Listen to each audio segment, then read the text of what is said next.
Europe और Russia के दरमियान एक भयानक जंग होने जा रही है। उसकी वजह यह है कि वर्चुअल एक मीटिंग हुई है बाइडेन और रशियन सदर पुतिन के दरमियान, जिसके अंदर बाइडेन ने क्लियर कट कह दिया है कि US wants Russia of crippling sanction if it invades Ukraine. नाजरीन ग्रामी, अमेरिका को यह पता चल चुका है कि रशिया आइंदा आने वाले दिनों के अंदर यूक्रेन के ऊपर इन्वेड कर देगा और बाइडेन ने वर्चुअल मीटिंग के अंदर यह कह दिया है कि अगर रशिया किसी किस्म का कोई इन्वेड करता है या इन्वेजन करता है तो हम उसके ऊपर खतरनाक किस्म के सैंक्शन लगाएंगे, खतरनाक किस्म की पाबंदियां लगाएंगे। अब सवाल ये पैदा होता है कि वो पाबंदियां कैसी होंगी, क्या उन पाबंदियों को रशिया सीरियसली भी लेगा या नहीं। तो 90,000 के करीब फौजी बॉर्डर के ऊपर मौजूद है। लॉयड ऑस्टिन का इस हवाले से क्या कहना है ये भी हम थोड़ा सा डिस्कस करेंगे और छोटी सी गुजारिश है कि इस रिपोर्ट को आखिर तक देखिए, हसनात टीवी को सब्सक्राइब करें और हसनात टीवी की रिपोर्ट्स को आगे लोगों तक जरूर शेयर करें। अब सबसे पहले मैं आपको ये बताना चाहता हूं कि यूक्रेन और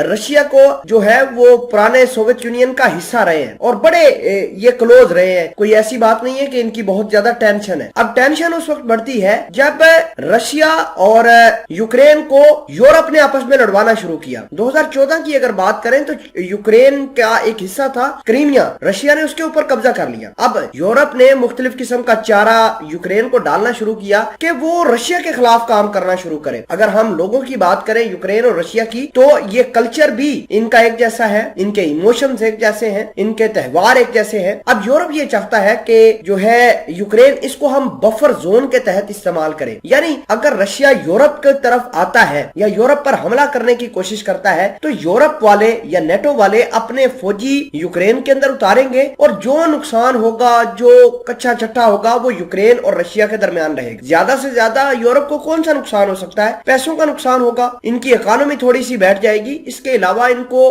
कोई नुकसान ज्यादा सच होगा नहीं। नाजरीन ग्रामी, बाइडेन और पुतिन के दरमियान एक मुलाकात भी होती है और उस मुलाकात के अंदर बाइडेन ने तो क्लियर कट बात कर दी है कि हम आपके ऊपर पाबंदियां लगा देंगे। तो अगर हम देखें तो पहले भी जब क्रीमिया का वाकया हुआ था तो अमेरिका ने तो पाबंदियां लगाई थी, लेकिन वो पाबंदियां कारगर साबित कोई नहीं हुई थी और रशिया अमेरिका की किसी पाबंदी को सीरियसली लेता नहीं है। तो ये बात आप अपने जहन से निकाल दिए कि अमेरिका जो पाबंदियां लगाएगा उससे रशिया की कमर टूट जाएगी, ऐसा होगा नहीं। दूसरी जानब जो है रशिया, उसको भी एक जो है मसला है। रशिया ये चाहता है, अमेरिका से एक श्योरिटी मांगता है कि आप यूक्रेन को किसी तरीके से नेटो का मेंबर नहीं बनाए और नेटो का किसी तरीके से ये यूक्रेन मेंबर नहीं होना चाहिए। तो बाइडेन ने ये कहा कि हम किस तरह आपको श्योर कर सकते हैं कि नेटो के अंदर जो है यूक्रेन को हम डालेंगे या नहीं। तो लॉयड ऑस्टिन की अगर बात करें तो लॉयड ऑस्टिन ये कहते हैं, जो कि अमेरिका के डिफेंस सेक्रेटरी हैं, वो ये कहते हैं कि हमें पुतिन की कोई समझ खास तौर पर आती नहीं है। पुतिन कब कुछ कर दे इसका हमें खास तरीके से पता नहीं है। अब देखना होगा कि ये मामलात किस ओर जा रहे हैं। लेकिन मैं आपको ये बता दूं कि यूक्रेन और रशिया में आपस में लड़वाने के लिए यूरोप सर तोड़ कोशिश कर रहा है। यूरोप ये चाहता है